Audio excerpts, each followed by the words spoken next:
हो गया। इधर सुबह के समय द्रौपदी अपने बच्चों को जगाने के लिए जैसे ही आई, महाराज 5 बच्चों के धड़ों को पड़े देखा, छाती पीटने लगी, धरती पर पछाड़ खाने लगी। 5 पांडव एकत्रित हो गए। ये निंदनीय दुष्ट कर्म किसने किया है? कौन है इस पाप कर्म करने वाला नीच आदमी? भगवान बोले ये कर्म गुरुपुत्र अश्वत्थामा ने किया है। इंद्र बोले अर्जुन बोला कि मैं उसको जीवित नहीं छोड़ूंगा। महाराज धनुष पर बाण चढ़ा करके चल दिया। डर के मारे अश्वत्थामा भागा, लेकिन आज अर्जुन ने उसको पकड़ करके युधिष्ठिर के सामने ला करके खड़ा कर दिया। बताओ भैया, शास्त्र कहता है, धर्म कहता है, मर्यादा कहती है, एक हत्या के बदले एक मौत, एक सजा के रूप में देनी चाहिए। इसने 5 हत्याएं की हैं, वो भी निरपराध बालकों की, सोते हुए बालकों की। बताओ क्या दंड दें इसको? शास्त्र पर चर्चा कहती है कि 5 बार मृत्यु देनी चाहिए, लेकिन एक व्यक्ति को 5 बार नहीं मारा जा सकता। युधिष्ठिर बड़े शांत हैं। बोले भैया हम कैसे कहें, क्या सजा दी जाए? क्योंकि ये हमारा गुरुपुत्र है, उसमें भी ब्राह्मण है, और शास्त्र कहता है ब्राह्मण अवध्य होता है, उसका वध नहीं करना चाहिए।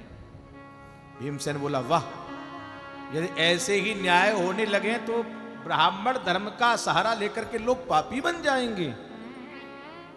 महाराज आप दंड दो या न दो, लेकिन मैं अपनी गदा से इसके सर को फाड़ करके जमीन में गाड़ दूंगा। नकुल सहदेव बोले बड़े भैया सही कह रही हैं। नकुल अर्जुन ये सब भगवान कृष्ण की ओर देख रहे हैं। नाथ आप बताओ क्या करें? भगवान बोले भाई आप सब हो तो आप देखो, द्रौपदी के बालकों को मारा है, द्रौपदी से पूछो क्या सजा दी जाए। द्रौपदी हाथ जोड़ करके बोली सुनो। उवाच चास हन्तस्य बन्धनानायनं सती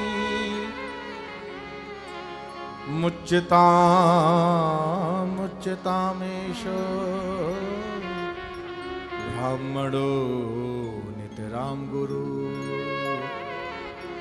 छोड़ दो, ब्राह्मण है, गुरु माता का पुत्र है, अपने बच्चों के मारे जाने पर मुझको कितनी पीड़ा है ये मैं समझ सकती हूं। और हमारी गुरु माता के बुढ़ापे का सहारा तो ये ही इकलौता है।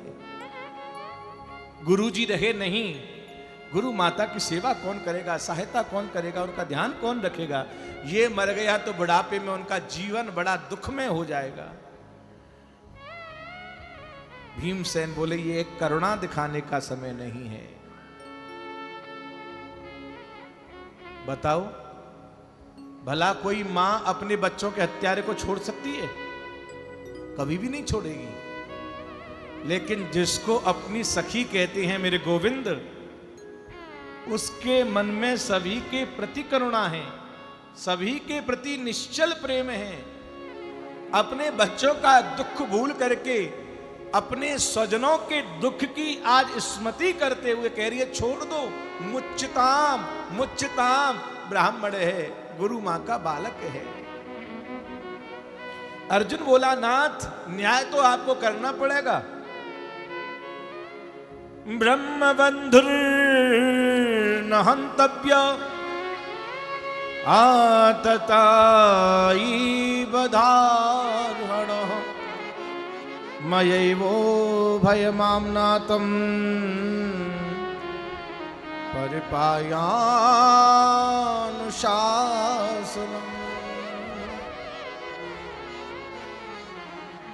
भगवान कहने लगे अर्जुन ब्रह्म बंधुर न हंतव्य, ब्राह्मण को मारना नहीं चाहिए। पूजिए विप्र सकल गुणहीना। ब्राह्मण को मारना नहीं चाहिए, लेकिन आताताई को छोड़ना नहीं चाहिए।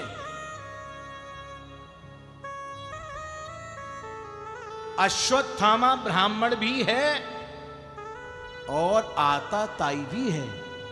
आताताई उसे कहते हैं जो बिना किसी बात के निरपराध लोगों को सताए, पीड़ा दे, कष्ट दे, दुख दे, ऐसे व्यक्ति को आताताई कहते हैं। और ये अश्वत्थामा दोनों ही बात अपने जीवन में रखता है, ब्राह्मण भी है और आताताई भी है। अर्जुन भगवान की ओर देख करके बोले, नाथ मैं समझ गया आप कहना क्या चाहते हो। भीमसेन कह रहे हैं कहना क्या चाहते हैं, ये तो सीधा सीधा कह रहे हैं कि छोड़ दो। लेकिन जिसको गीता का उपदेश मेरे नाथ ने दिया हो, वो ही इस गूढ़ बात को समझ सकता है। ब्राह्मण को मारा नहीं जाना चाहिए, आताताई को छोड़ना नहीं चाहिए। उसी समय अर्जुन ने अपनी म्यान में से कटार को निकाला। अश्वत्थामा की आधी मूंछ के बाल, आधे सिर के बाल, आधे दाढ़ी के बाल, माथे के अंदर जो मणि थी, मणि निकाल करके भरी हुई सभा से धक्के मार मार करके निकाल दिया। और शास्त्र कहता है, धर्म कहता है, भरी हुई सभा में किसी ब्राह्मण को अपमानित कर देना 1000 मृत्युओं के बराबर है। आज अश्वत्थामा 1-2 मृत्यु नहीं, 1000 धक्के खा करके मृत्यु को प्राप्त हुआ है।